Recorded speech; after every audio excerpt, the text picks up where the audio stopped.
Good morning, good afternoon, and good evening, wherever you are in the world. My name's Jade, and this is How to App on iOS. And today we're doing an interview with the amazing Lureeality. But first, let's kick off with one of her tracks. This is The Painted Porch. Boom.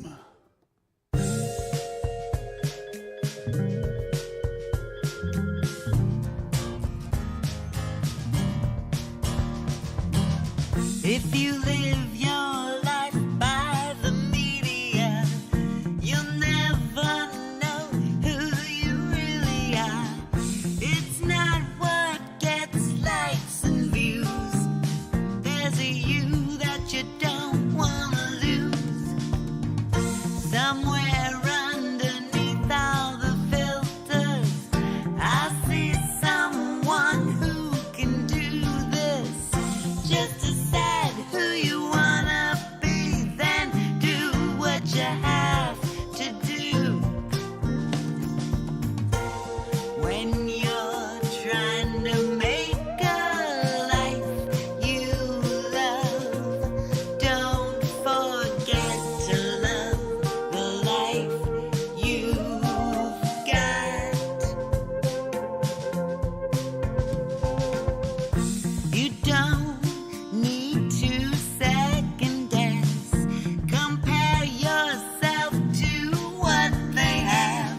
Trust yourself, you're doing your best. This life is not a test. Philosophy's a matter of practice. A mental warrior can't afford to panic. Day by day we learn the game and show each other how to play. I want to believe in as many true things and as few false things as I can.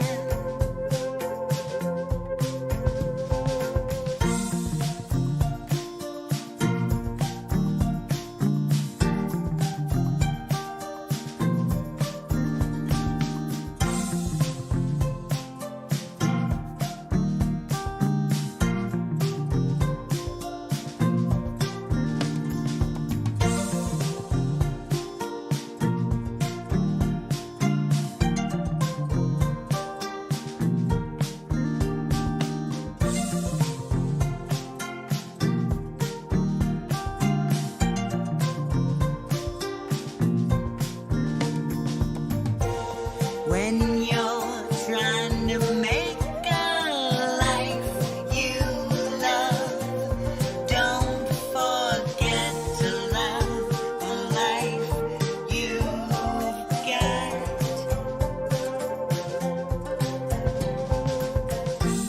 Happiness is a consequence of the frame of mind I define it with. Wasting time feels like a crime. Let each moment shine. Just getting out of the comfort zone starts overriding the old code. The neuroplastic is the magic of all mine. Seek to train myself to just refrain from trying to change what's out of my control.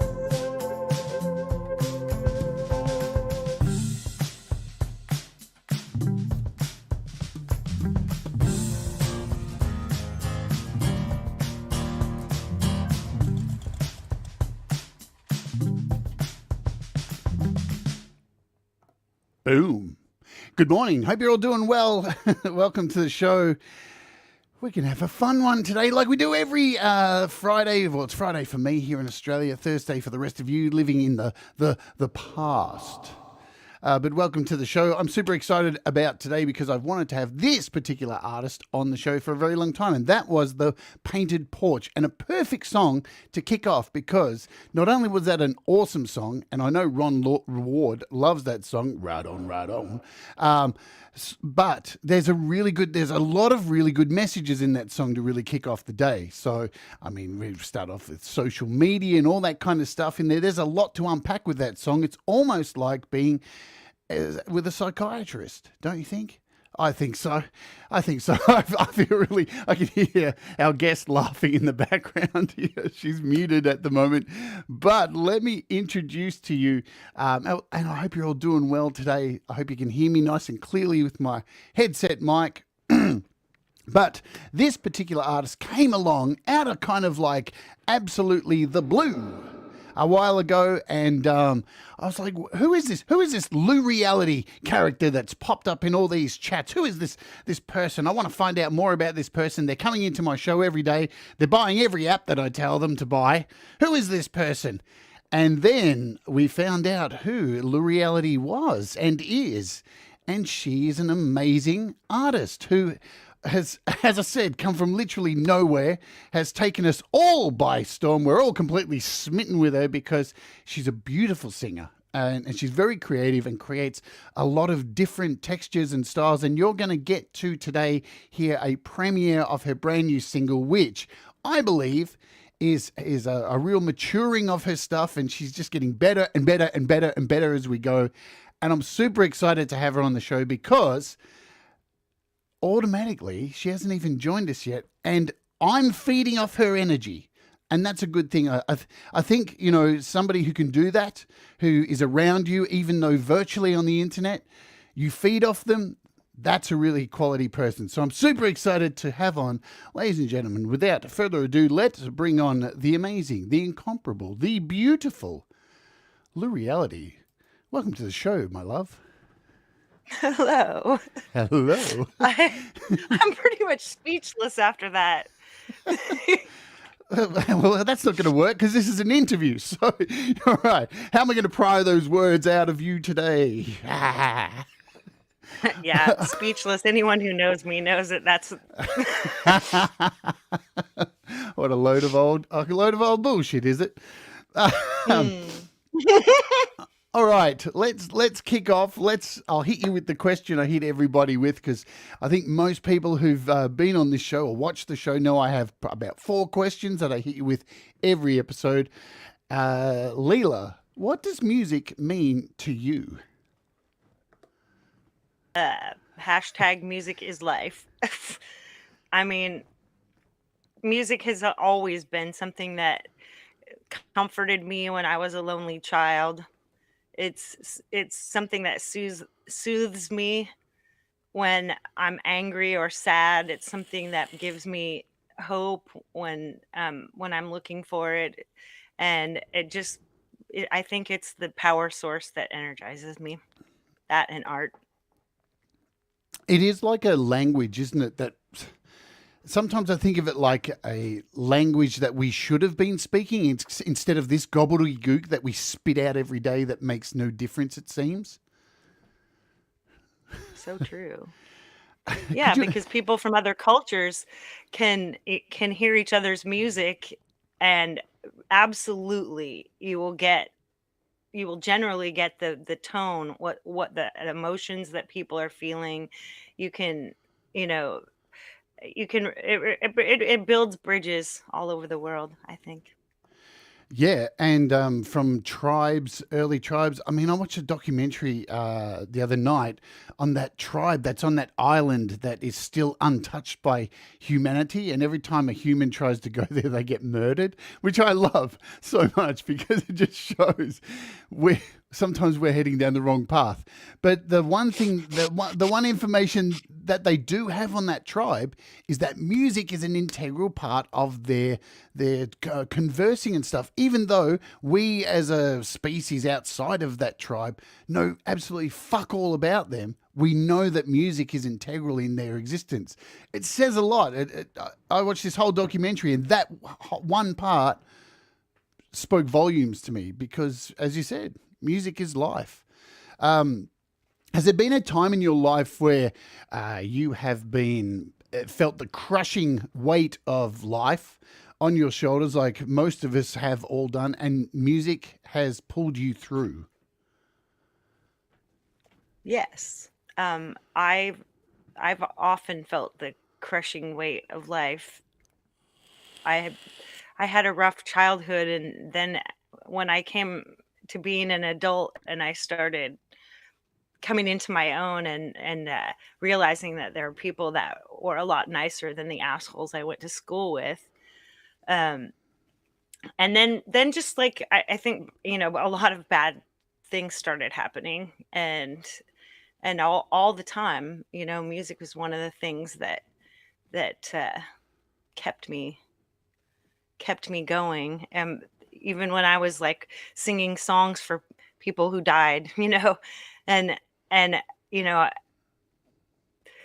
singing it and not even being able to get through it without crying. And I think it's the only way I've ever even been able to process my emotions, is to find a song that works and then sit with that song until I can do it without crying. Do you find when you write music, it helps to write, when you write a song and it affects you while you're writing it? Is that something that happens to you, that as you're writing it, you may burst into tears, or there's, and is that how you would go with a song, or do you just go with your gut? Because I personally go with emotion. If it makes me cry while I'm writing it, it's a keeper for me. What about you with songwriting and feeling emotion with writing a song? Well, if it's a song like "Am I Bad" or something, you know, it's kind of lighthearted and saucy, and that definitely didn't that then, but it's still like there is an emotion, I guess, that comes up. It's like it's kind of that, you know, that feeling like when you make a good pun or something in a conversation, or you make someone laugh who doesn't like to laugh. That crotchety old person, and you make them smile, right? You know, I sometimes think, like, if I write a song and it makes me cry, it's like, but hang on a moment, is this like me telling a bad dad joke or something, and only I'm going to laugh at it, or am I only going to cry when I hear this song? So it's hard to gauge, because, you know, when you write a song, and a lot of artists have said this, you write a song and they may think it's the best song, and they're like, this is going to be the single, this is going to be the one, and then they release the album and no one likes it. They like the shit song that the band hates playing. It's interesting how people you know, what particular songs people flock to when you write it, because you have an image in your head of what people are going to like, but it doesn't always turn out that way. Right, so true. Yeah, that's why when you write, you don't write for anybody else. You just write for yourself. Because if you Absolutely. write for yourself and you truly don't care what other people think, then when someone loves your song, that's just icing. Absolutely. I couldn't agree 100% more. Well, I do agree. What am I saying? Thomas Christ says in the chat, people always love the song you hate or write as a joke. It is true. Thank you, Metalhead Hippie, for the kind super chat. That's very nice of you. We do have a swear jar going here, folks. That's what we do on the show every week. So if you hear some swearing and you you want to offer a super chat or a super sticker, it helps just in case YouTube decide to ban the show because I do swear way too much. But it's good, you know. I just like to test the YouTube sensors and make sure they're on their toes. I will say hello to everybody here. Thank you all for being here. I know there's a huge amount of people here. Let me have a look. I can see already 30 people here already, so thank you for being here. We will get around to saying hello to you as we normally do after the second song. And kisses from Leela. I'm gonna hit you up with the second question. Do you recall the music that was played in your household growing up, and how has it affected you? Has it influenced you? Has it sent you to the loony bin? Let us know.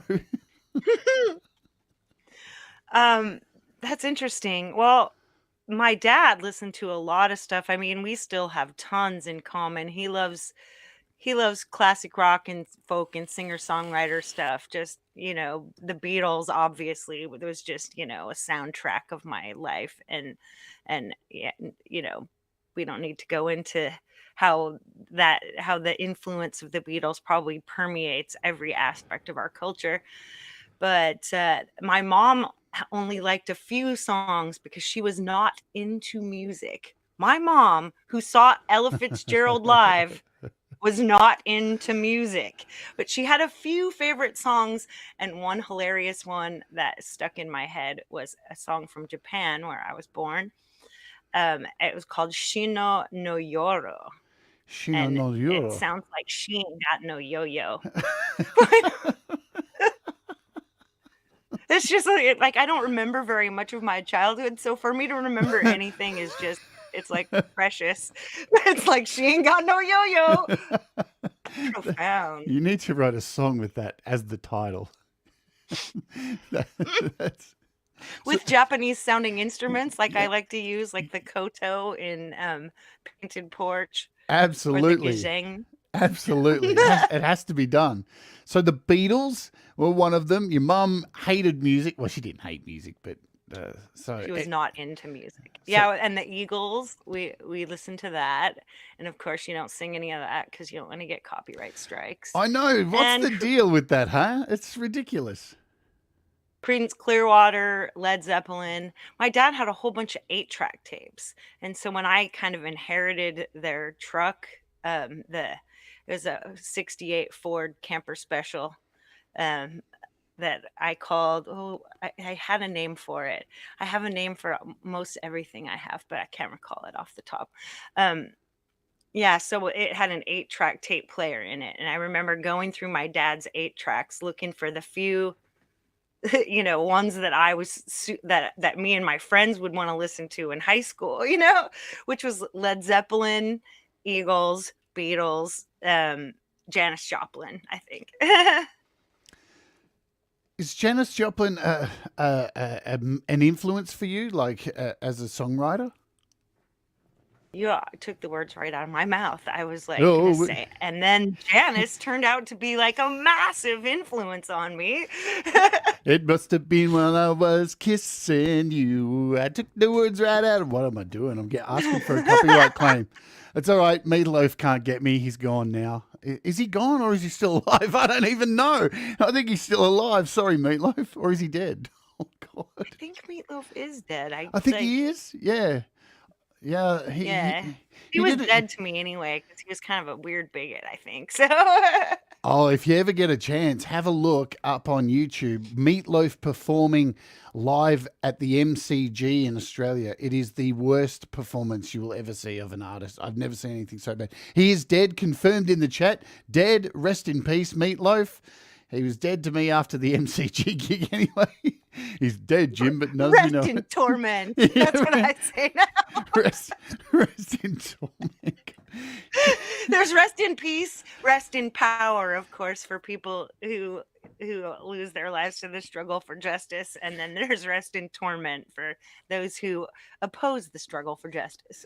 He had a particular songwriting style. There was always like it would start off with like no, and it was always like this full on song, and then it'd always get to the middle, and there'd be this moment of I've got to reflect on everything that's happening, and then it would all come back at the end. It was like the exact same style for every song.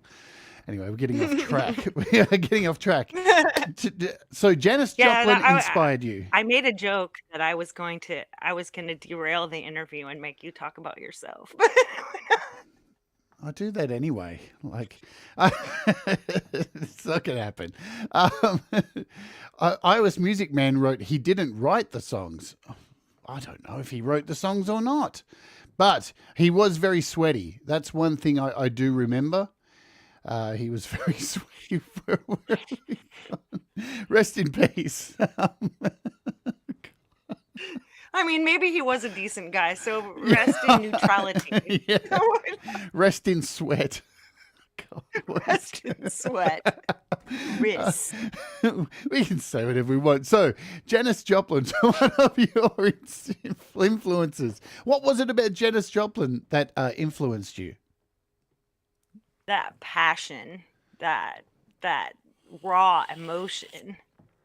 Oh, I'm actually working on a Janis Joplin cover right now with Hugh Caldwell, by the way. Yeah, it was just like, and I was inspired by her extreme sluttiness, but I'm so naturally sort of reticent that I've never been able to live up to the amount of sluttiness I wanted for myself. You know, if anybody's out there who has tips on extreme sluttiness, we're taking applications at the end of the show. Brad. Oh my God, Brad. No. Yeah, that's debauchery, not sluttiness. God. We can't tell half the stories Brad tells us on Clubhouse. They're way too full on. Like, what you've seen on this show is just like, the weak stuff.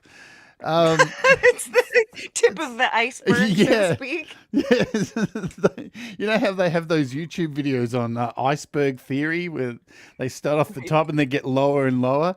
Brad's like stories way down the bottom of the ocean are disgusting. I guess like the tip of the dildo, maybe. Oh my God.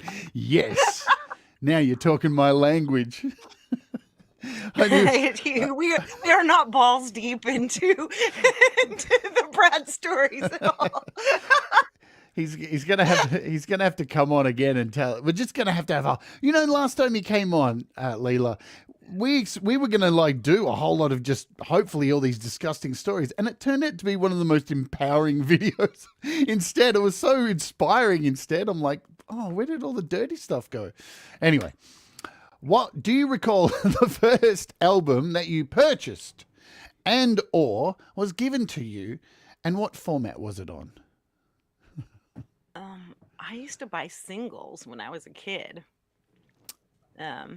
Didn't we all? I'm not sure if I can remember the first one I bought. Maybe it was My Sharona by the Knack. Oh, wow. I was obsessed with that song. I listened to it over and over and over again. Let me think. And then I was like, the first album that I remember going out excitedly to buy was Ozzy Osbourne, Blizzard of Oz. Oh, excellent. When Crazy Train was on the radio and we just could not wait for it to come out. Like my high school life intersects with classic rock. Basically, it's white middle class, that kind of music, just we're always much closer to the rednecks than you would imagine. Nice. So was that a cassette or a I'm guessing it was a cassette? That was vinyl. I bought that on vinyl. I did use cassettes. I used to record the radio on cassettes with my little, one speaker cassette player. Wishing the DJ would shut the fuck up during the beginning of the song. Yeah. How many times did Casey Kasem ruin a recording when you were young? Shut up. Let me hear the song. I find this interesting too. And I'll see what people say in the chat. I find a lot of people who turn out to be creative types and make music or go on to be YouTube streamers or acting or whatever, all had this period in their childhood where they had a cassette recorder and a microphone and they played cassettes and talked over the top. It seems like a very common thread that the cassette player for us youngsters was a very integral part of doing these, pretending you were performing in some way or another. Because I used to do it all the time. I had friends come over, we'd all talk into the microphone, into the cassette, pretend we were doing a television show, all this kind of shit. Was that the same experience for you? Yeah, I didn't have friends exactly, but my brother's friends too. Like when I remember my brother making a fake guitar, and we would we would do lip syncs of Beatles songs in our garage, which was like turned into a little teenage clubhouse. And we had a ping pong table in there and stuff, and we built this mini stage, and then we had these like super decorated fake wood guitars, and we would just get up there, and I would be the one with my hairbrush mic or whatnot, being Paul McCartney and John Lennon. I was going to ask All rolled who into you one. were. So you were a combined. You did the harmonies and the main vocal as well. I don't know. We were lip syncing, so Yeah, of lip course. syncing was a thing. I did lip syncing back when they had lip syncing competitions before karaoke. I did Madonna Material World, and I would Material Girl, and I would bring out these giant dollars, and I had these like big like pearl necklaces and stuff like that, and a giant fake purse, and I would walk out to people and I'd give them these giant dollars, and I'd walk right out to them. It was a good way to pick up guys too. We say, "Hey, would you like to help me out with my lip sync?" Why not? I don't know. I lost my train of thought there for a moment. I'm like, are you hang on? Are you explaining a childhood thing or a strip club? Wait, no. I was doing a lip sync, and I was walking up to them like, and I was all, we, lip syncing. We are living in a material world, and I'd be like, "Some boys hug me," and I'd like grab him by the collar, and I'd like do something in his face, and then he would hand me the big fake money that I'd given him beforehand. Sounds much like the music industry these days. Give them the money first so they can give it back to you. Do you know, I watched a really incredible documentary recently, about a week ago, on the music industry, and it went back through the history of the music industry, how the mafia throughout history has ran the music industry, and they were all behind everything. It's like some of the big stars making it big, and I found that super intriguing. And have you looked into the music industry? Because this video too was so disturbing. It actually said that they used to collect the data from jukeboxes to decide who was going to be a celebrity. And it changed my whole outlook of the whole music industry. I'm like, what? I had all these dreams and fantasies, and it's not like that at all. The mob ran everything. Anyway, I'm getting sidetracked like I normally do. So, you know what? Speaking of being a bad girl, and going out and getting men to give you dollars while you're lip syncing, I think I'm going to play a track right now. Then we'll come back and say hello to everybody. Then we'll get into how you started making music and all that stuff. So this is a track. Do you want to tell us about this? I'm going to play "Am I Bad?" Do you want to tell us a little bit about how this track came about and what it is all about before we play it? Well, I wrote those lyrics. I was writing tons of poetry at the time. It was the early 2000s, or OZs as I like to call them. And I had just had my second marriage split up, and I was hosting karaoke for a living. I had small kids, so I was doing that because that paid and bands didn't. And I was kind of drunk on my ability to like date and have fun and everything like that. And so they were in there, and I found my old notebooks a little while ago, and I was like, oh, there was a couple lines in here that I really like, and now I've got this song, and I wonder if that would go in there. Which is like how I make music, sort of. It's like a, piece of paper on the floor, then song. But yeah, that's it. And it's kind of my early 2000s self filtered through my current self. Awesome. Well, we're going to play it now. So, folks, kick back, relax, grab your beverage of choice, and then we'll come back and say hello to you all. This is Am I Bad? So let me just make sure I've got you muted here, and we'll mute myself, and then we shall play this and get rocking. Enjoy, my friends. Am I Bad? Boom.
Am I Bad? Absolutely. Let me unmute you and bring you back into the show. Boom, there you are. Am I Bad? Awesome stuff. You know what's really cool lately is seeing so many more women in amongst these groups, because it is a bit of a cock fest. I see in amongst these groups, it is a bit of a sausage fest. So it is amazing to see so many amazing women come out and have great voices, great talent. Valerie Bart, Kim Hudson, yourself, there's Joe Glenn. There's so many amazing, talented women in this group, and we need to celebrate more and more and more and more and more. And Sith as well, amazing bass player. So I love that it's happening. And why am I not surprised that Gary Hubbs has to do a hashtag cockfest? I'm actually not surprised. Of course. Let's say hello to everybody here in the chat. Thank you all for joining me and Leela today. So please type something in the chat now so I can call your name. Black Covers, Sith Vasquez, Mr. Smith, Gary Hubbs, Valerie Bart, Hugh Caldwell, Ian Luckett, Boomer Bass Meme, Ivan Idea, SM Borthwick, Thomas Christ, Cy Effin, Lily Pillies, Gregory O'Sullivan, Mark EFX, Hetriani, who else do I say? I saw Hippie was here. Russ type something. Patrick Chandler, who else? iOS Music Man, Tremor Bear, Kim Hudson. Who else? Me, myself, and iPhone. Hello, Ben. Mr. Back from Doing Time. Man, there's so many of you cool people here. Thank you all for being here today. Joe and Barry. Glenn, of course. The Glens are here, or maybe it's just Joe. I'm not sure. If I haven't yelled out your name, type some. Conspiracy Media, hello to you. Black Covers, I think I already said you. My memory's dog shit. Who else do I see? I think I've got most of you. If I have missed you, call me a prick in chat. That's all good too. I don't mind. You can call me whatever you want. So you mentioned school, Leela, and was it tough at school? Tough at school growing up? Were you like me and probably many others? You probably got called a bit of a dick and stuff like that. I know I did because I was weird and different. Did you experience anything like that? Yes, I was a freak and we moved a lot. And I remember in the longest the place we lived when I was in elementary school before we moved to the worst place of all was Milwaukee, Oregon. And I remember those kids at Hector Campbell Elementary School. I'm calling you out, bitches. were Cunts. They were freaking horrible to me.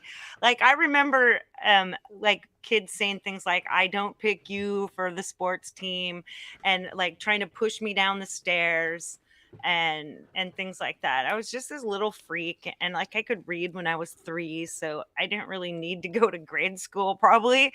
So it was just like, and you know, I'm sure that like I was used to being around adults and having everybody like me for being smart and everything. And the kids thought, what a fucking uppity little bitch. We can't stand her. And I recognized over time that you know, that I put on an arrogant act, I guess, to hide the fact that I thought no one likes me. I must be fucking dirt. Well, you have to put on fronts like that when that kind of thing goes down, because it's interesting. You know, I got bullied at school for being a metalhead, believe it or not. Back then, it was nobody listened to that shit. They'd be like, stupid metalhead. Ugh. And the weirdest thing is these people who do their best to make you feel like shit. After school was all said and done, I ran into so many of these fuckheads later on who were all wearing Slayer t-shirts and Metallica t-shirts. It's like, you were the motherfucker who made me feel like dog shit, and now you're into that same shit.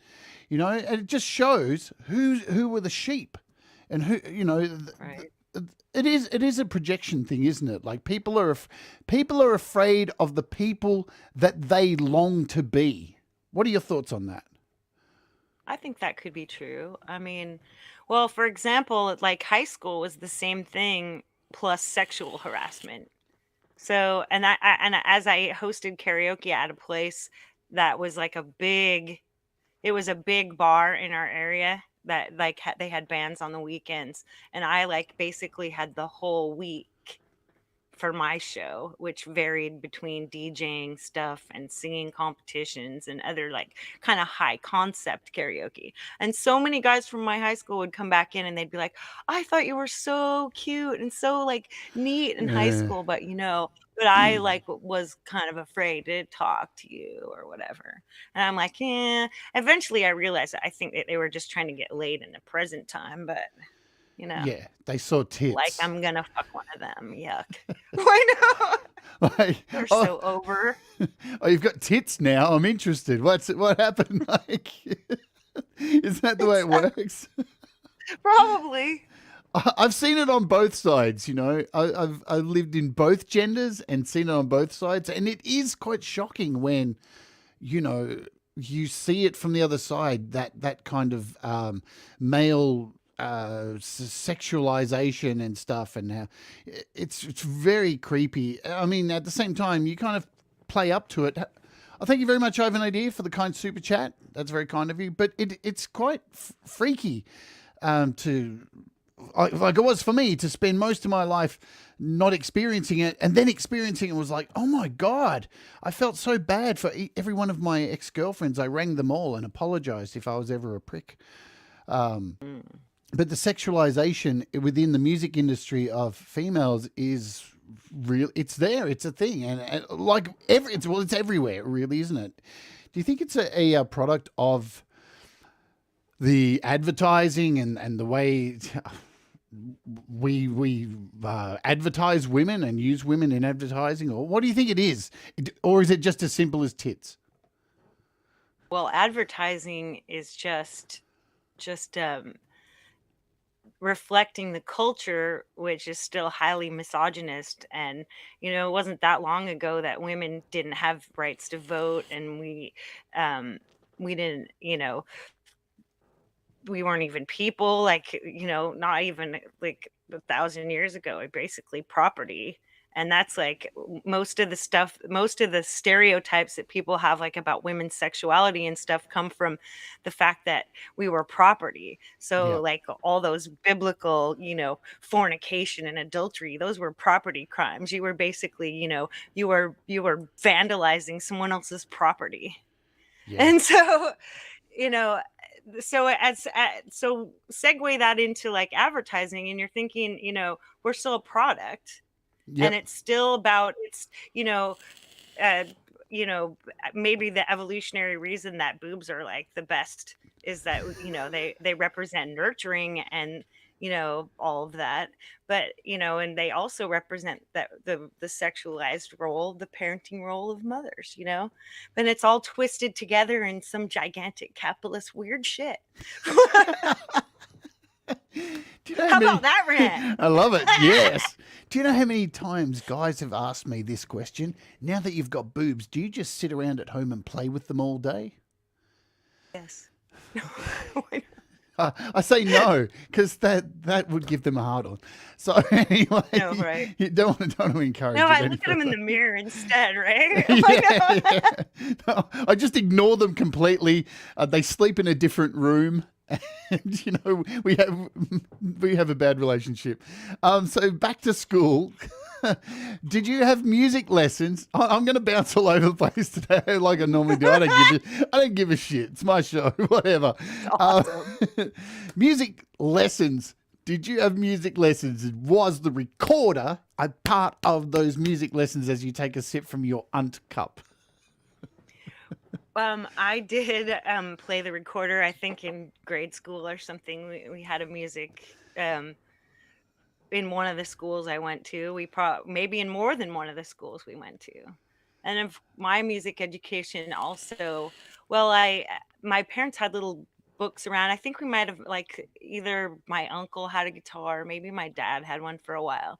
But guitar's really not my instrument. It's really hard to play for me. My fingers just don't want to go that way. So I would play songs out of my dad's guitar book on my recorder. And then in 5th grade, I took a cornet or trumpet, and in junior high school, I took clarinet. But neither one of those things, when you're blowing into them, you can't sing. So that was stupid. But the singing club was like a popularity contest, so I couldn't get into that.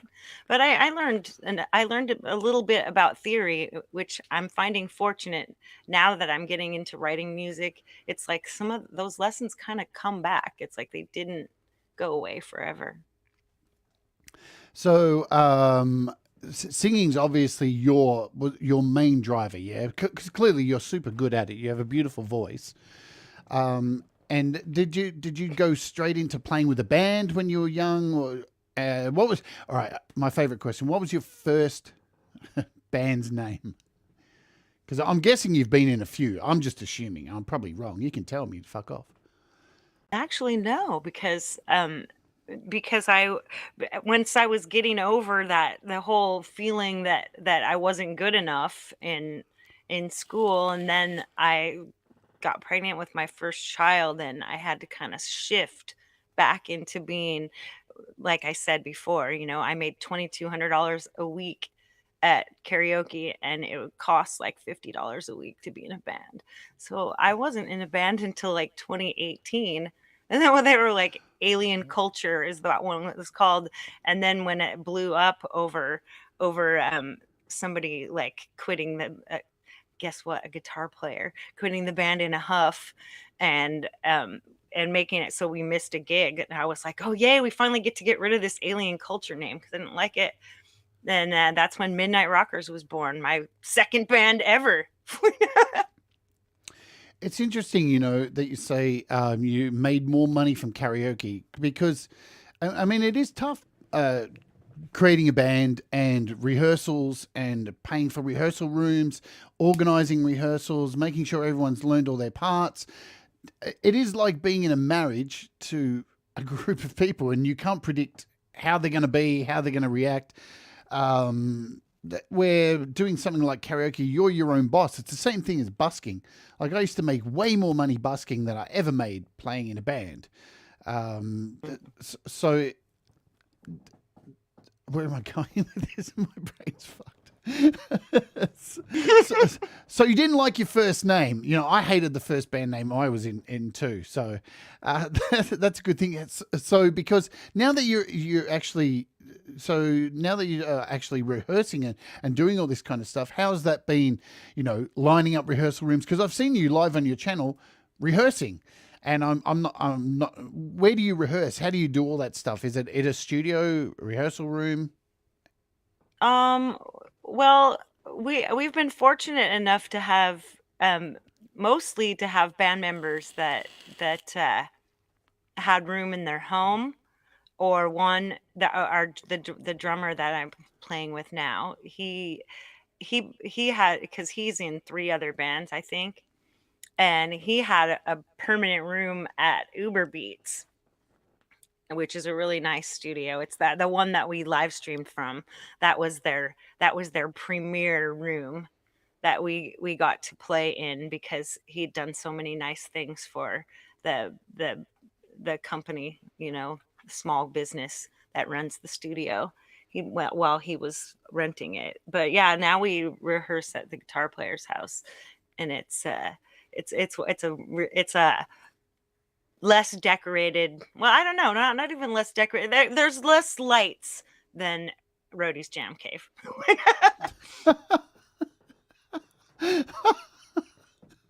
I love it. There's a lot of posters and stuff, and equipment everywhere.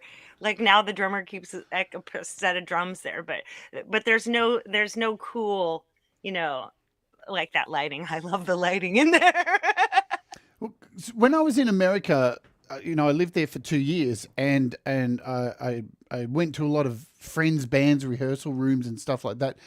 I noticed this real different concept to Australia. Here in Australia, we have a lot of rehearsal spaces where you rent a room each week, and you don't really leave your gear there or anything like that. You take your gear each week, load in each week, jam, pay your money, and then take your gear out.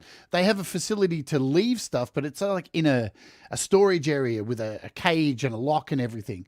But I noticed in America, a lot of people actually lease out jam rooms and keep all their stuff in there, and just roll up each week, and it's kind of like a space away from home. Is that even though you have friend spaces and that, have you experienced that kind of thing? Like, is that more of a thing in the US, or am I perceiving things wrong? Well, it might be more of a thing than it is in a place where everybody is bringing their gear in and out. But there's a lot of that here too. Right. I mean, I have, like, back to to band names. I had imaginary band names for all the imagined bands I would have, Oh. but I don't remember those. But also, Damn. like, I jammed with a few different bands too, like in their rehearsal spaces, just hanging out and singing a couple songs, maybe hopping up on stage with them at their gigs, you know. But so, and my experience with those was that some of them were rented out rooms, and some of them were everybody had to pack up each time. Right. And before all this crazy COVID stuff went down, were you gigging before all that happened? Were you doing live shows each week or whenever? We were just really starting to ramp up. In fact, right before COVID, we gotten booked to do like a Harley dealership um was going to put on like a big festival for the Harley owners groups, and we were going to be the entertainment. And that got canceled. Damn. And we had at least 2 or 3 gigs per month that were going to be upcoming at that time, and then everything crashed, and we Damn. had to build it up from scratch again. Because you're currently in two bands, Sunshine at Midnight, and the other one is Midnight Rocks. Are they two separate bands? mm, Really, Sunshine at Midnight is just a subset of Midnight Rockers. It's just the drummer and the keyboard player and me. We haven't even started trying gigging anywhere yet, but we've been kind of trying to work out a set list, and that includes those original songs that fit in there, ones that my keyboard and player and I wrote together, which there's a few more of those. He's given me some more piano tracks that I'm meant to write lyrics to, and then I got busy with all these all these community things. That's what I was going to ask next because, once the pandemic kicked off, I mean, a lot of things changed for many of us. And, again, this is, I know I harp on about it, but when it all happened, it seemed like the whole world was going to hell in a handbasket. But in my life, actually, things were kind of good. I felt like it gave me a moment to go, oh, and exhale, because the world was already spinning so fast before all of this and I know a lot of, and I'm just going to say it now, a lot of people who maybe were in minorities or struggling. I know a lot of people who are suffering with immense poverty actually ended up better off. They got this chance to breathe while the world stopped around them. And I know all the people who are in the world and rushing and doing all the things, they suffered from it. But at the same time, it allowed a lot of us who are here in the chat, possibly yourself and me, to actually make more music. So how did the whole slowing of the world, the changing of the world, affect you for creating music and getting back into it? Well, even though I don't seem very much like an introvert, I'm fairly introverted. I call myself an ambivert because I actually do, like, I do get fed from social activity, but it wears off, and then I crash, and then I need to be nurtured by alone time, and then and then eventually I get tired of that, and I need to seek people out again. So, but I think there's more introvert. So, like, way more time by myself, and I didn't even find this community until like late 2021. So, Yep.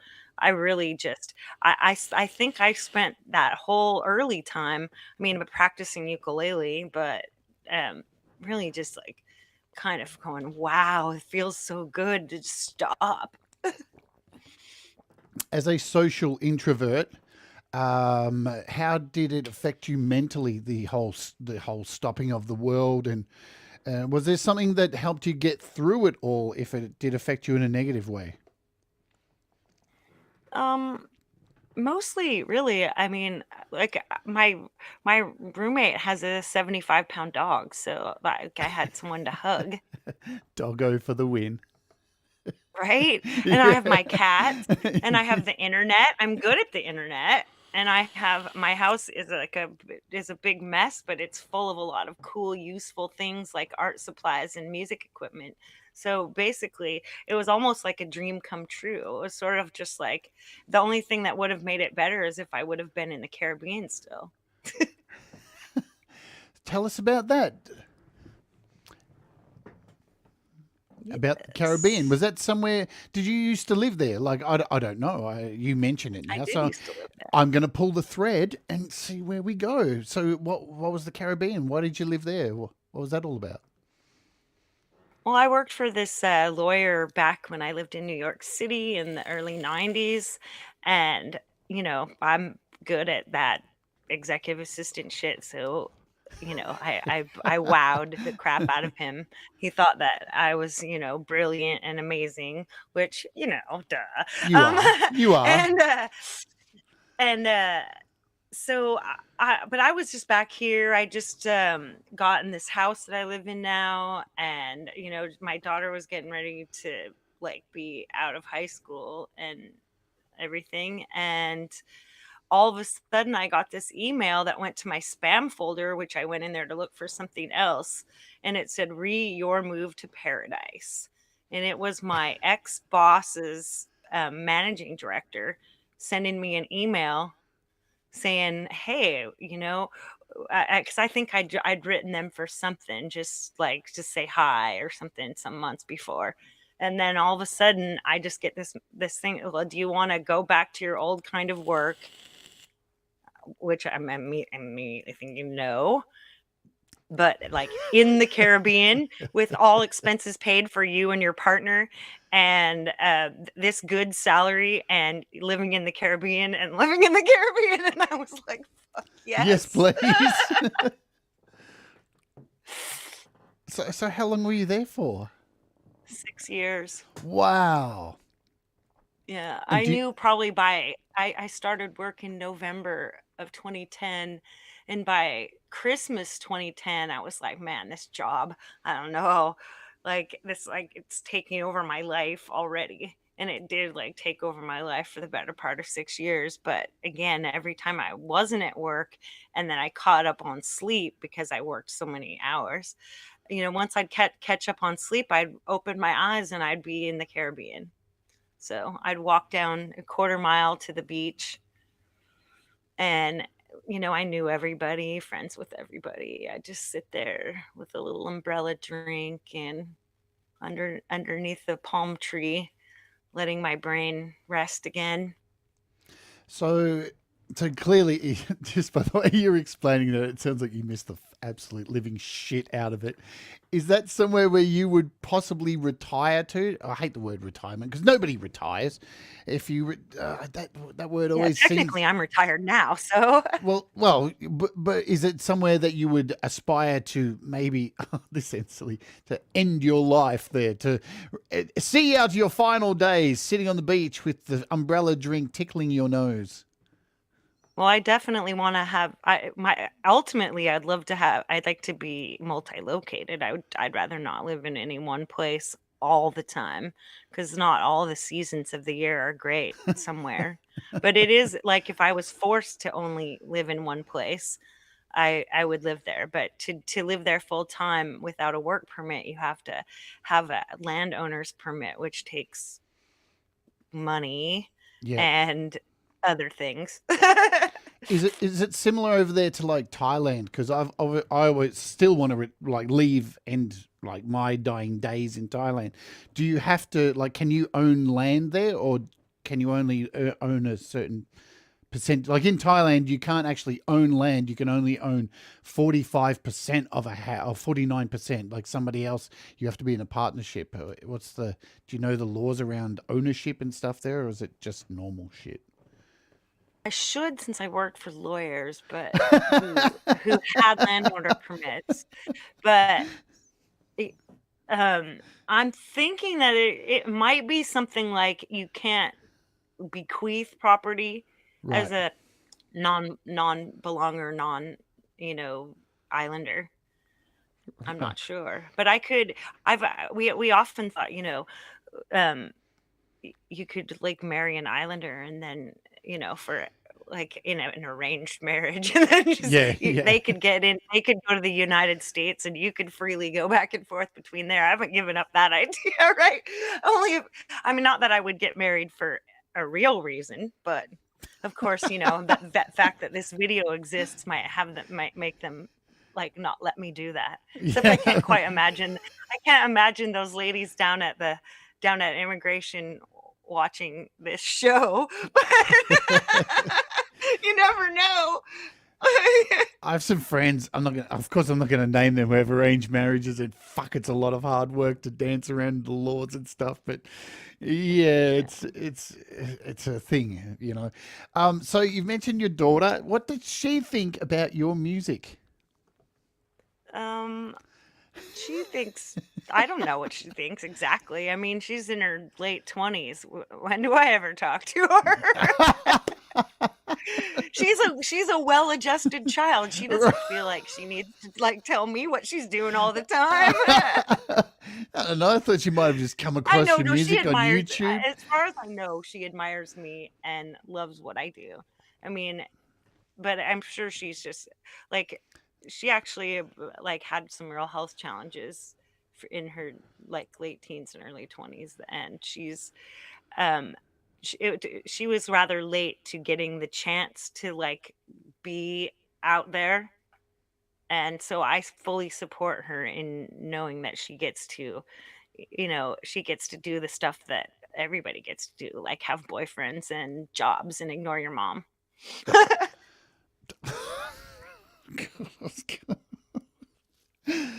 So, I mean, you mention it now. So this is the way I work. So clearly, that's been what If you want to elaborate on it, that's totally up to you.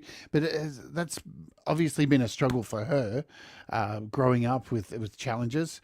And has this been something that you draw inspiration from to create music, or like and I'm guessing this has taken a lot of your time for her health, like, to be that supportive network. Yeah. um it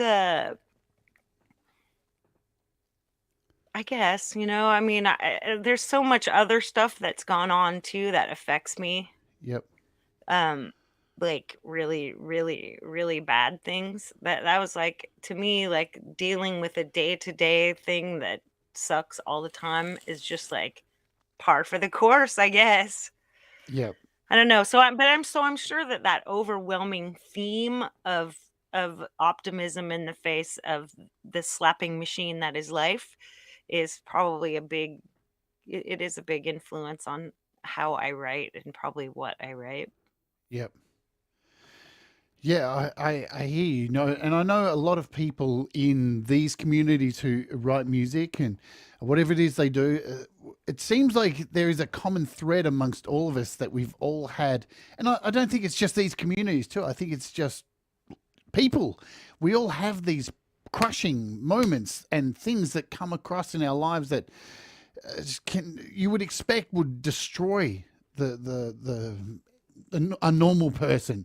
But we have to, like, as people, dig really deep to get through these things. I know there's a lot of health issues amongst people in here, a lot of adversity, and nearly everybody who's come on this show has had like these major things in their lives that we've had to overcome and still have to overcome. And it's a credit to so many of you all, including yourself, that you continue to make such amazing stuff. I'm constantly inspired by everybody I've had on this show, maybe except Russ. Sorry, I have to say that. So he's going to kill me later. So I'm gonna look. I'm gonna lead into a song, and we'll come back and talk about how your life has inspired your music and how you make music.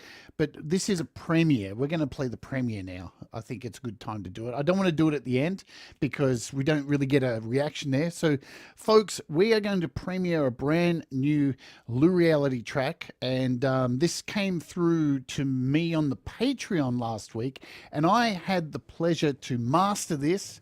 It's really exciting. It's a killer track. I know you're all going to love this. Do you want to tell us a little bit about how this song came about and what it's about, what it means to you? Well, the lyrics are something that I wrote a while back. Just, it's kind of about the feeling of wanting to do something and then not feeling able to do it. The glass wall, and then just kind of all of the ways that we kind of keep ourselves sane Yep. in a crazy world, and that was just sitting there. And then when that modular pack came out, and you and Pete did some really cool demos on that, and I was watching those, and I decided to throw some of that stuff together. Then I went and I got some Riffler and I generated some guitar tracks, just like wanted it to be glitchy and freaky and and I usually when I try stuff like that, I put it all together and I'm like but this time I was like, wow, this actually sounds pretty darn cool. So and then I left that there for a while, and then more recently I was looking for stuff to pad out a work in progress playlist that I'm like, ooh, maybe I could put a couple songs I don't have lyrics for in there and see what they make me feel. And there was something about that modular thing that made me think about Glass Wall, and I just looked in the lyrics and I made them fit. Well, I love this song. I think it's really unique and original, and we're going to play it right now so you guys can kick back and enjoy. This is Glass Wall, and we will be back with you momentarily. So kick back, enjoy, and we'll see you soon. Let's do it. Make sure my sound's all ready to go, and boom. Oops.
against the glass wall.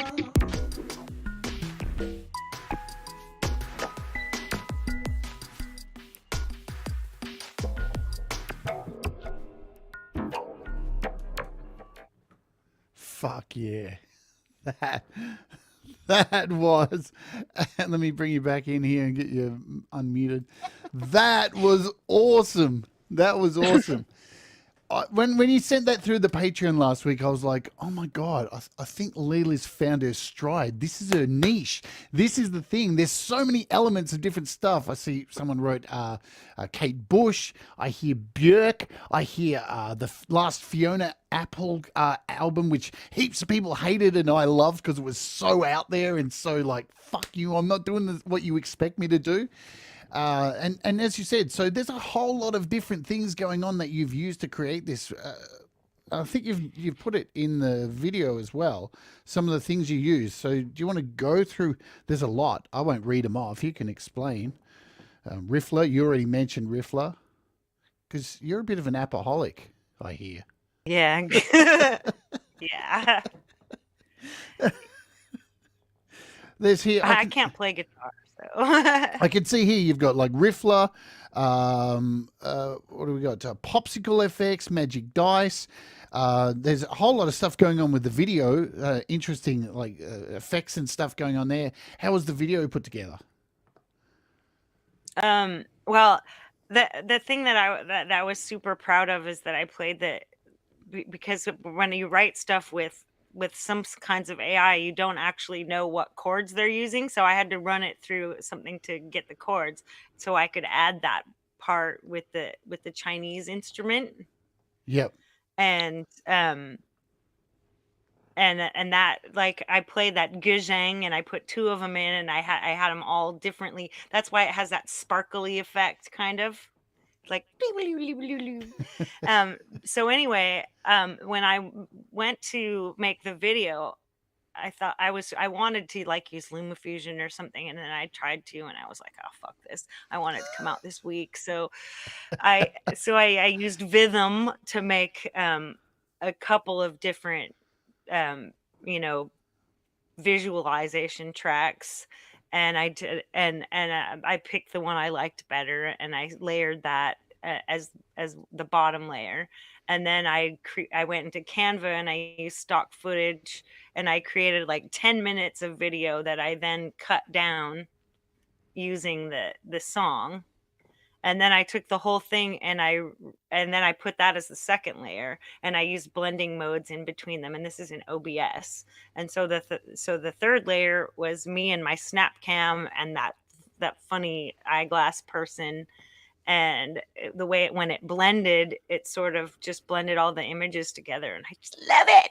I was like, yeah, this is what I want. Yeah. And then I stuffed it into iMovie real quick just to put the opening titles on. So.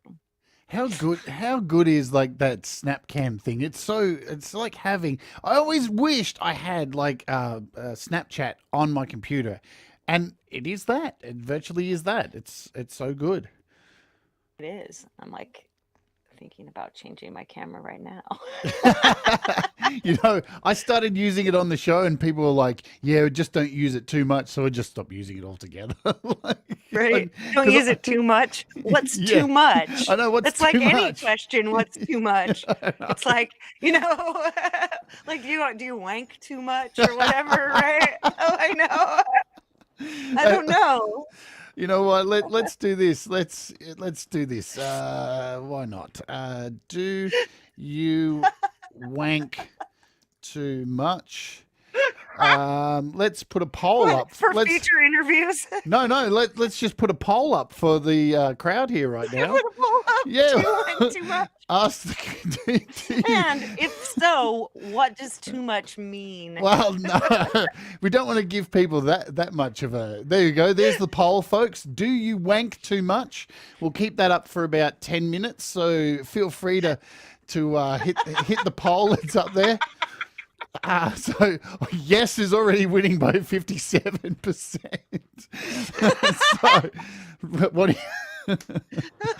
Oh my God! You're asking people who are musicians, who are social. We're also like, we're all socially a challenge, I guess. I'm glad SM Borthwick picked up on that. Put a poll up. That was the pun was Pull up! Oh my god! pun was intentional when I did put the poll up for the wank Damn it! question. How did I miss that? Always thinking here in the toilet. That's where my mind Rule spends. 34. You know Rule 34, right? I do know Rule 34. And there's a whole bunch of rules I know in some British prisons as well too, which we shouldn't talk Oh about. boy. Rule 43. Anyway. 32 anyway. I know 33. All right, so let's talk about how you record music, because I always find this incredibly interesting. Are you predominantly a computer user? Do you use iPad? What is the predominant way that you make music? Well, I think it depends on how I start the process. For example, I like to sit places with my iPad. Like, just take that with me. My phone is so small, so I've got my iPad Mini, and I could just be anywhere. And well, I first got GarageBand because I wanted to make a copy of a song that I wrote in 2019 when I first learned how to play the ukulele, and I wanted it to not just be a ukulele. So I was like, "Oh, you can play these touch instruments. Look at this," you know. So I would, like, a lot of times I'll start with like a beat and some touch instruments or something like that. Or if I start on the ukulele, I'll start and I'll play something, and then I'll put it into the I usually just use the iOS version first. A lot of times I'll move it to Mac later to work on it. But when I get a track from other people, I usually just pull that straight into the Mac because Yep. that's where I have my best recording stuff. So I should just put that in the Mac and then use the thing there. And then sometimes I use Launchpad, and I would just play with that and see if it makes any. That's how Hold On Tight came about. Is from just making stems out of some of them and then playing with them myself instead of trying to, make it DJ app out of it. Yeah, absolutely. So, what's your preferred DAW on Mac? I'm still just using GarageBand mostly. Although a lot of times if once I work out some chords, if I don't like or I want to supplement the stuff I played on the touch instruments, then I'll go to Band in a Box and I'll like make some stuff in there. I've seen I'll Band in a generate Box, some but I've never investigated. What is Band in a Box?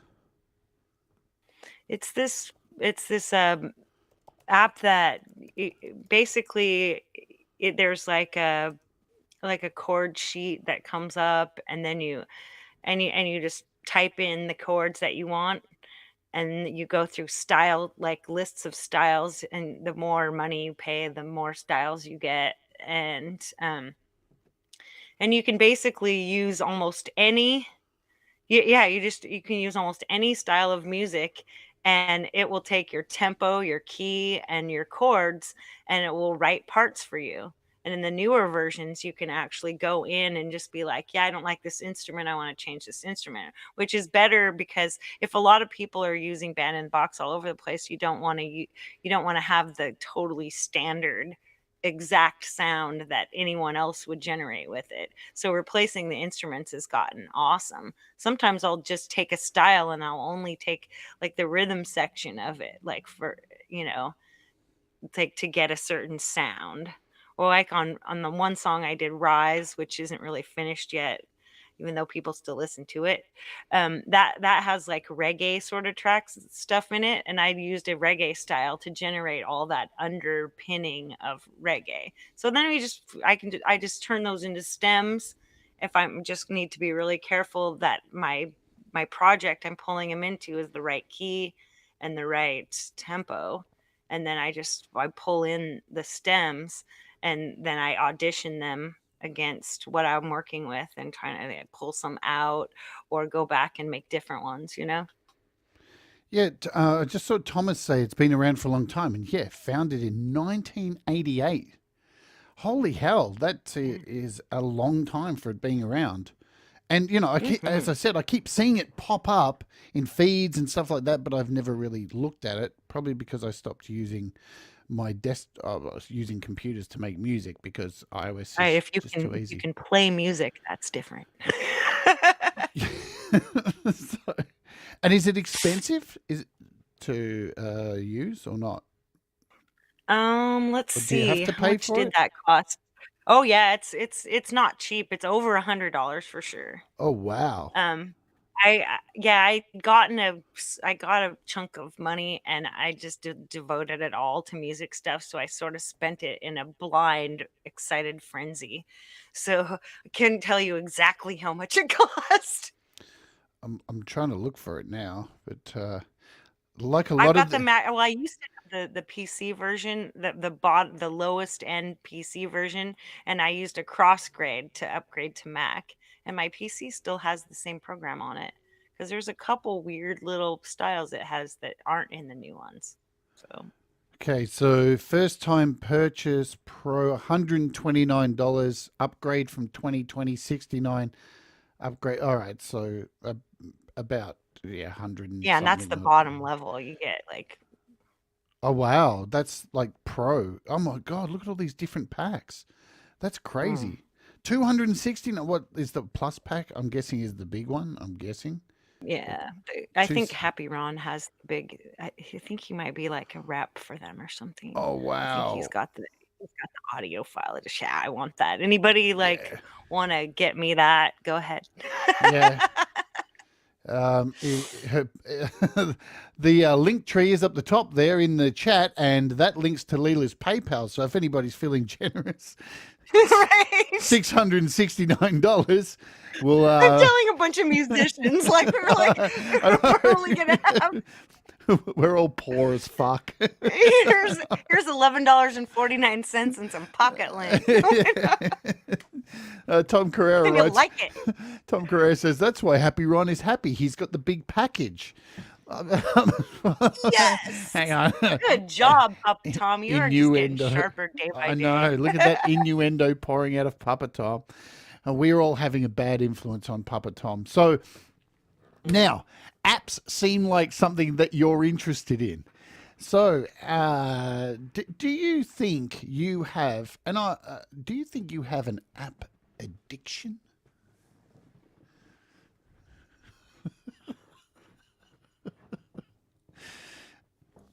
Hi, my name is Leela, and I belong to Pokemon, and I'm an unanimous. It's hard, you know. I do I it. think that's bullshit. So sorry. I know. I do a show on apps every day, you know, and you know, I say it all the time. Apps aren't Pokemon; you don't need them all, and it's hard because like I sit there and I have them all, and a lot of them get sent to me. And do I use them all? Absolutely not. There's no way I can use them all. I have way too many, and I have to learn all these apps to show you guys so you can make an informed decision. And then I'm stuck there with all these apps on my iPad going, I'm probably not going to use like at least 3/4 of them. It's a fascinating subject, the app addiction. Is that all you have? What? No, that is The first. So I was just thinking that. So I have different folders. One is like music production, and I think that it's so full that I can't even look at it. And then so there's AUVs, and then there's then there's all the photo and video apps, and then there's a whole bunch of them that I haven't bothered to categorize yet. So here, just watch this. Like,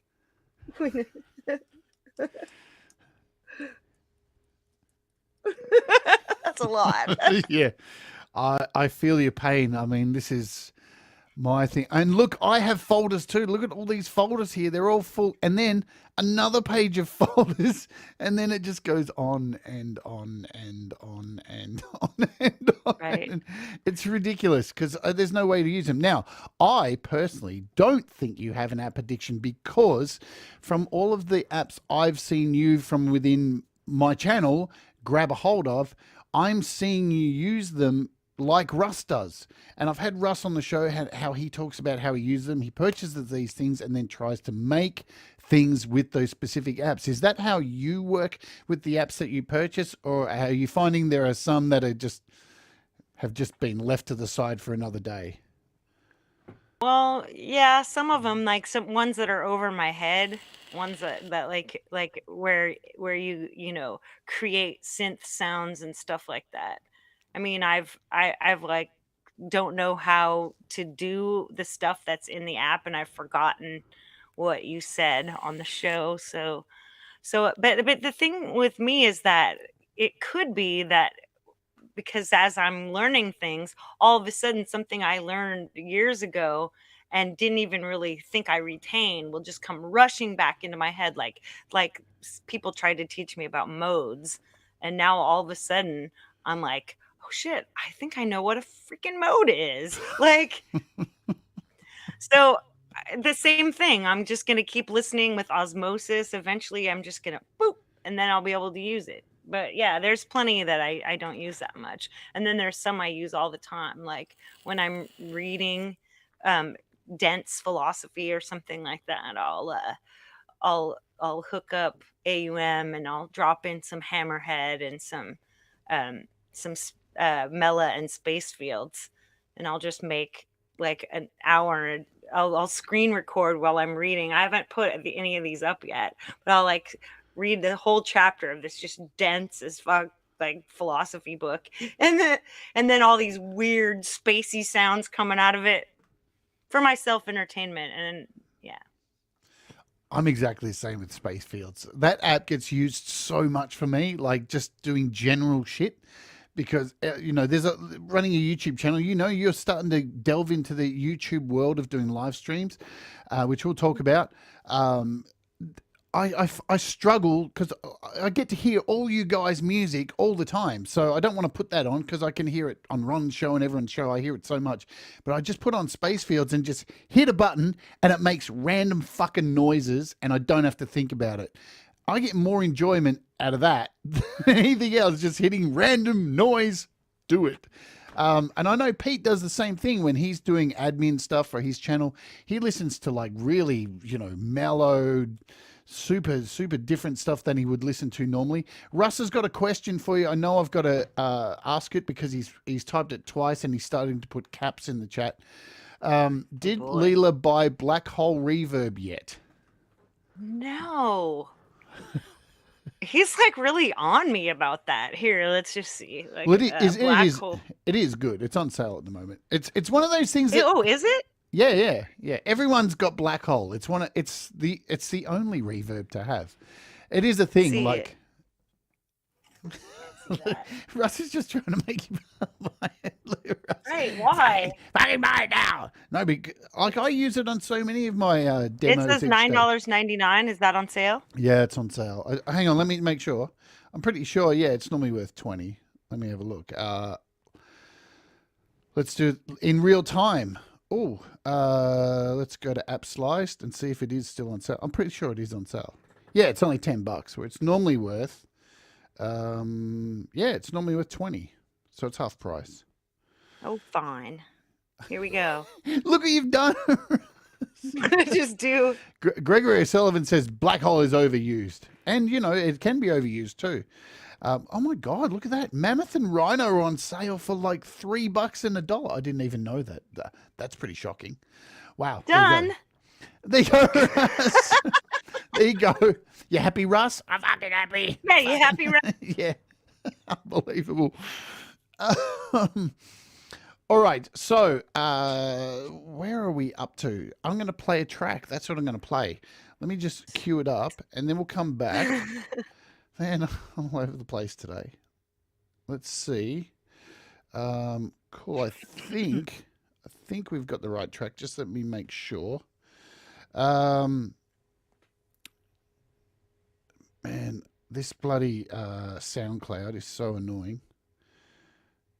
All right, so we're going to play a SoundCloud track now. So this is Just World Fallacy. Do you want to tell us about this? Sure, why not? You don't, The you the don't have just to. world fallacy is a is like a a thinking problem that things should be just like things should be fair, and life really isn't fair. So if you're constantly thinking that life's supposed to be fair, then you're always angry and fighting against the machine or whatever, and usually in not a very effective way. So this is a song about how to find joy in a not that happy world sometimes. Nice. All right, let's play it. We'll be back with you shortly, so kick back, enjoy, and we'll cover some apps and stuff and things very momentarily. So let's do it, yeah? Boom. See you all in a moment. This is Just World Fallacy.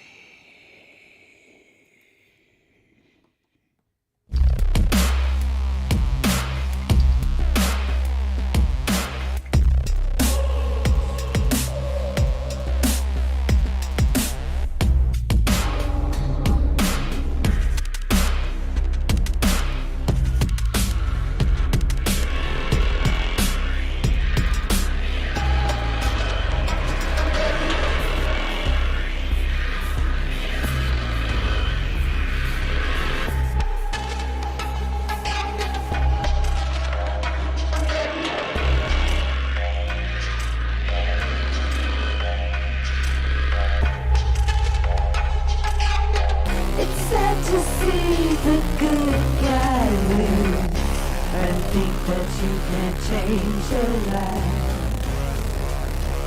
Sometimes we're just lucky to survive. When payments and loneliness, drowning in euphoria, harmony can often feel contrived.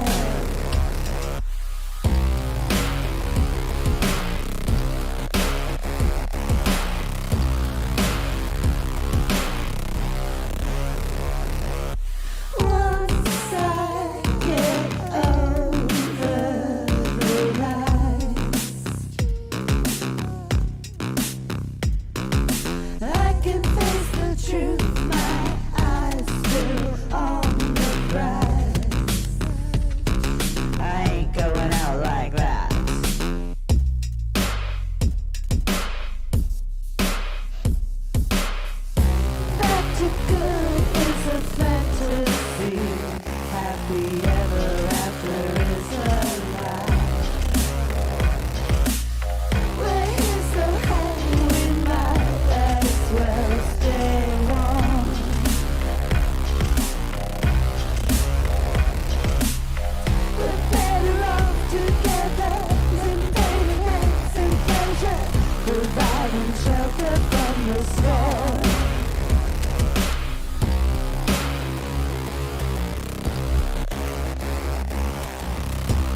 I ain't going out like that. Yeah, that was awesome. Now, I hadn't heard that one before because I like to surprise myself. So let me bring Leela back in to the chat here. Welcome back. I saw you smiling all the way through that off camera. Is that a song that makes you happy? Well, I was rocking it. I like the music in it. That was all from Launchpad, and it was the way I do that. Like when I pulled it in, and I turned it into stems and made it. But I was laughing because I was reading the chat. So 9-inch Leela. I like it dirty. Kim should be my manager, right? I know, right? And speaking of dirty, Yeah, when you say I ain't going out like that, so it reminded me of like the push that ended up getting that song finished writing was hearing a story from this trans woman friend of mine who has like been out for a really long time and has transitioned a long time ago, and she was telling me about the horrific things that have happened to her, and she's just the fucking best person, and it just and all of a sudden it's like I finished that song like boom. I'd only written one verse and one chorus, and I wrote the rest of it, and it was that ain't going out like that, because that's what she told me. She goes, I ain't going out like that. And I'm like, you fucking like pillar of strength. I like bow down to you. It's interesting the way the world's going at the moment, because I look on that subject, being in that world and being a part of those struggles and understanding it's, I would never wish it upon anybody. Trust me, I just never would. But at the same time, I would never change my life for anything. It just is so fascinating, the world at the moment, how there is this subsect, very small minority of people who seem to want to blame everything that's bad in the world on trans people. I just don't get it. I can't understand that we have that much influence on the world, that we're the destroyers of the fabric of society. It fucking pisses me off. It's an unbelievable thing. They're using it politically. It's just ridiculous. Just let us fucking live and fuck off is my thing. It's ridiculous. Yeah. My third marriage was to a trans person who wasn't out even to themselves until after we split up. So that's there you go. Wow. It affects many people on many levels. I had no idea about that. Yeah, and it was kind of rough on me. It was a little bit rough on me, at first. But then, I just started thinking, like, this isn't about me. This isn't about me at all. It really has nothing to do with me, except maybe I was like nice enough and unconditionally loving enough to open up a space where someone could find who they really are and come out that way. But I mean, I despaired of how sad they were, all the time and deep down. And now it's like they're a whole different person. They've been on HRT for over a year. Just got their progesterone. Sorry, I'm talking too much. I hope she doesn't give it. And she just got her name changed. And so for a present, I bought her one of those established titles, so that now she's Lady.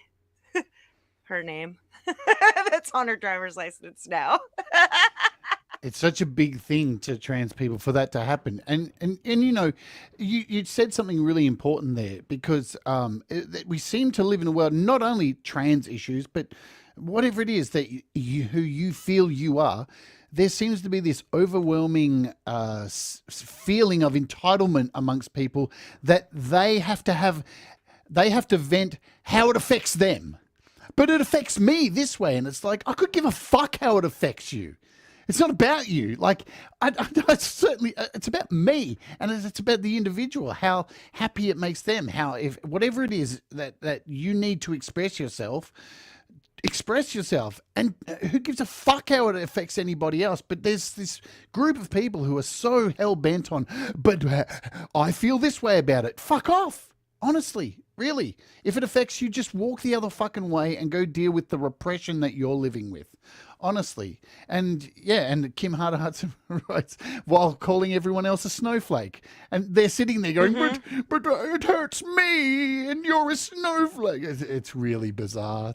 The times we're in. And then they're saying, "Oh, it hurts me that it hurts me for women to have bodily autonomy," or Yep. it hurts me that we can't murder everybody under the Q umbrella and then make all straight women into handmaids. It's like it hurts me, and therefore I need to oppress you because you're hurting me. Yeah, that's bullshit. That's like when you punch somebody and then you're mad because they like hit you back. It's like you started the punching. Yeah. You started it. Yeah, I do love the right to lifers who are like, oh, but we can't murder babies. But anyway, my local priest has been molesting children. I have to write him a good letter to get him off. It's like, is that why you want babies to keep getting born, to feed them to your pastors? I don't know. I'm getting too deep into that shit now. But, it is a thing, and I try and write stuff about this because, hey, there is a subsect of people who are absolute assholes.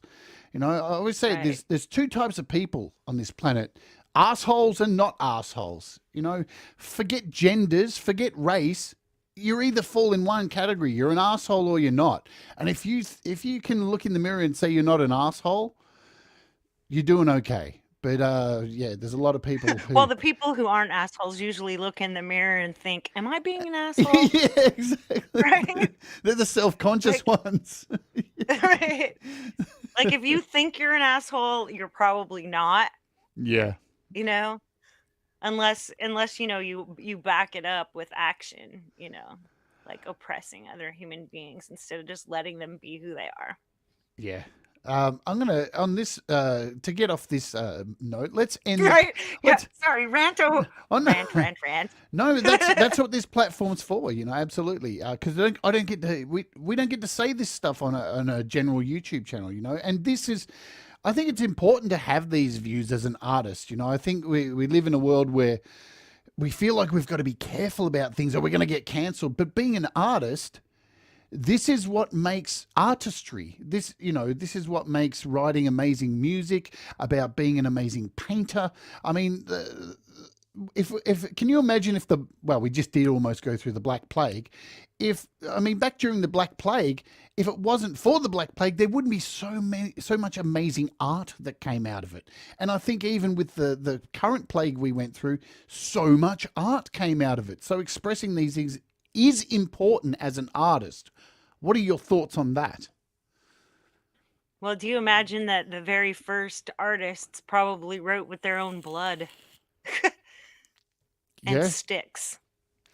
And I think that in the grand tradition, you pour out your sweat, your blood, your tears, your pain, and you just squeeze that out.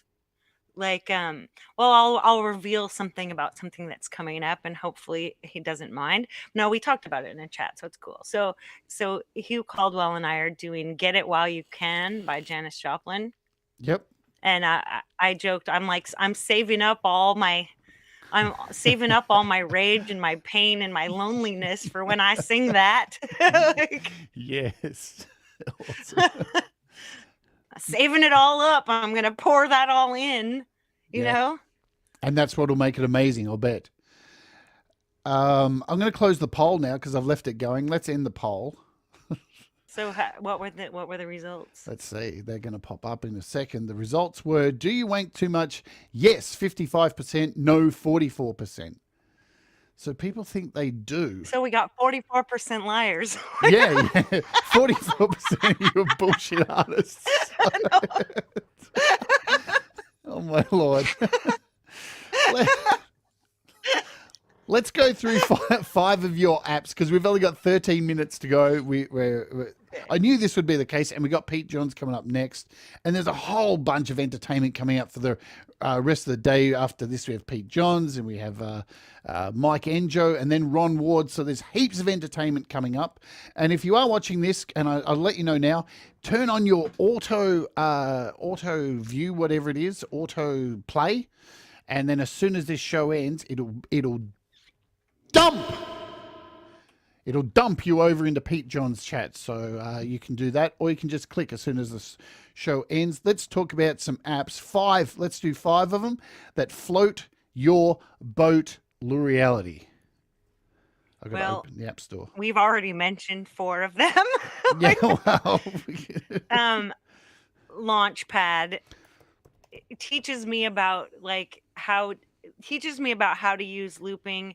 It's a great way to, it teaches me about song construction. It shows me how I'm, what was I going to say? And then I can use the sounds, right? It allows me to try out different genres and see what it is that like the sounds that are considered to make up certain genres. I could play with that all day. And in fact, I even got a second one called Groove Pad, which is slightly different. And I've been playing with that one too. So Launchpad, right? I'm so glad this one has floated your boat, because I thought it was a weird one to do. It's a hit and miss one, So I'm glad you picked up on it. What else you got for me? So, Band in a Box, because it rates music and I don't. Oh, so there's an app for it as well. I didn't realize that. There you Yes, go. it's what it does is if you can have it running on your PC, you can run it.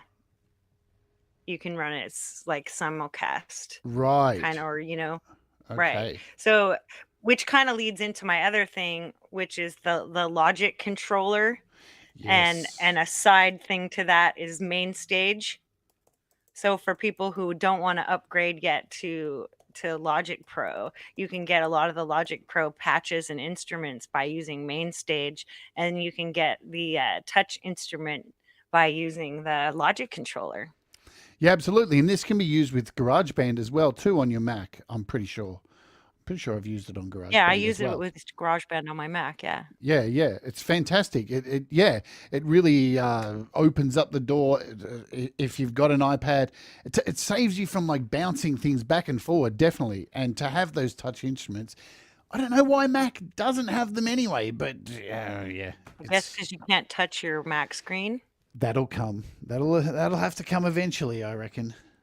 It will. My PC that has the same stats, the same in guts almost. Obviously it doesn't have the M1 chip because it's not even an Apple, but like it has similar stats, and I've had that since 2016, and it has a touchscreen. Yeah, they're blending iOS and Mac OS more and more. There's definitely going to be a point where it happens. What else do you have for us? I love Logic Remote. I think it's great. It's free, so you can grab that at any time and cost you nothing. So that's 3. Yep. So then Vitham for Yes. making visualizations. If I want to just drop a quick video, I just can use my Vitham.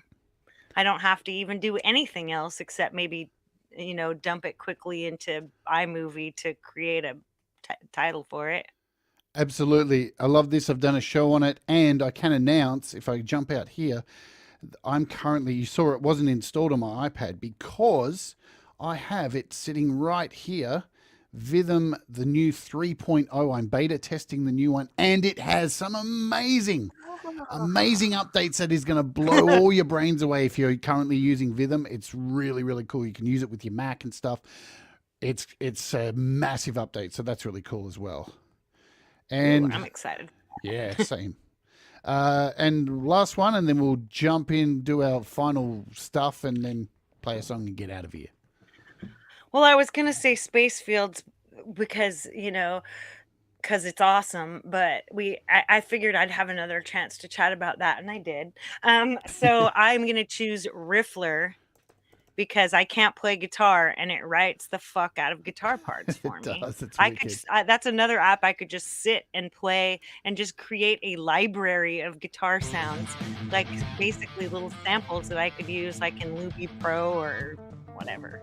Yeah, this is it this is what it does. It writes metal riffs, it writes acoustic riffs, it does heaps of riffs. It's sick. If you can't play guitar, this is perfect for you to come up with ideas and then send them over as, I think, audio files or MIDI files into your DAW. Yeah. And you're a guitarist instantly, which is cool. Instantly, yeah. That's how I wrote that one in Glass Wall. That's I just turned it on to maximum glitchiness and funkiness and got that. I love that. just turn it up, maximum glitchiness, maximum metal. Love it. Right? Yeah, I was gonna write a month of metal song or do an 8-bar challenge metal song, and yet there will be metal. Metal will come out of my mouth, I swear, and my mind. You are already as we've seen today, you have a multitude of styles going on. I think that's been very apparent with your music, and I love that. I love that about your music, that you don't seem to stick with one particular style. I'm always a sucker for artists to do that because I like to do that myself. I hate getting stuck in a rut. So I'm really excited to see what comes out from you going forward. Now, you mentioned before the show you're going to start releasing music on DistroKid or put it out soon. How long a time frame till we can start like streaming your music? Well, I did think, what the hell, since I'm on Jade's Patreon, I should have them quickly mastered before I put them out. So probably after this Saturday, I won't have any more excuses. Boom. Nice. It's happening because you've already got a DistroKid account. So you're ready Yes, I to do. rock. I have a Yes. label account for some dumbass reason. Yeah, I'm the same. Pointless Overkill, the name of my metal band. You can always downgrade. They'll give you like a pro rata, I think, if you want. I know they do that. All right, so I'm going to hit you with the last question. I know we're rushing at the end. Remember, Dan Ekberg has an EP launch straight after Pete's stream today. So thank you, Thomas, for putting a link in there. I got to master that album. It's an acoustic album. It's really cool. I'm going to hit you with the last question that's really hard and it's going to perplex you like it does everybody. If somebody was considering becoming creative, when would you suggest they start? When they're children. And failing that, Go back in you know, time. yes, exactly. And failing that yesterday, and failing that right the hell now. Absolutely. Do it. Don't sit back and wait. Just do it and don't be afraid. And, you know, none of us are going to be rock stars, and who would want to be, because it's just intrusive pile of shit, and they just try to tie you into a death clause where they can make more money out of you. Conspiracy theories. We are already rock stars. All right. I want to thank you for coming on the show. Thank you for sharing a part of your life. There's so much more I wish we could have talked about, and time, it does go really fast for us when we're doing this. I don't know what when you're watching it. I know when you're watching it seems like it's never ending, but when you're on here, it flies, and you're like, where's the time gone? So I want to thank you for coming on and sharing a portion of your life. I want to insist that you all click the links in the description and go and support Leela. Click her links, go and join her Instagram, check out, subscribe to her YouTube channel, because she rocks. And watch her new live streams that she's doing, which is a play on the whole collecting Pokemon, which I love too. And I wish we had got to that. But yes, go and watch Leela live, because her shows are really cool and really fun, and you really feel like you're a part of the show. I think you do that really well. So I'm looking forward to seeing that grow as well. And join Jade's Patreon. Oh my God. If you want. Thank you. Is there anything you want to say to all these wonderful people who've been here today before we go? Oh, I want to say that never so quickly have so many people become a part of my heart. Wonderful. You all rock. Thank you all for being here today. Thank you, Leela, for coming on. Love you so much. Love you, love you, love you. Hang on, hang on the chat thing. So when I end the show, we can have a quick catch up. And guys, we're going to go out with Hold On Tight. And this is a collab with Statistic, yeah? Am I right? Yes, it is. Alrighty, let's do it. And Pete shows up after this, so you'll be dumped over there as soon as this show ends. And enjoy. Thank you all for being here. You all rock. You rock. We all rock. Let's rock together to Hold On Tight. Boom.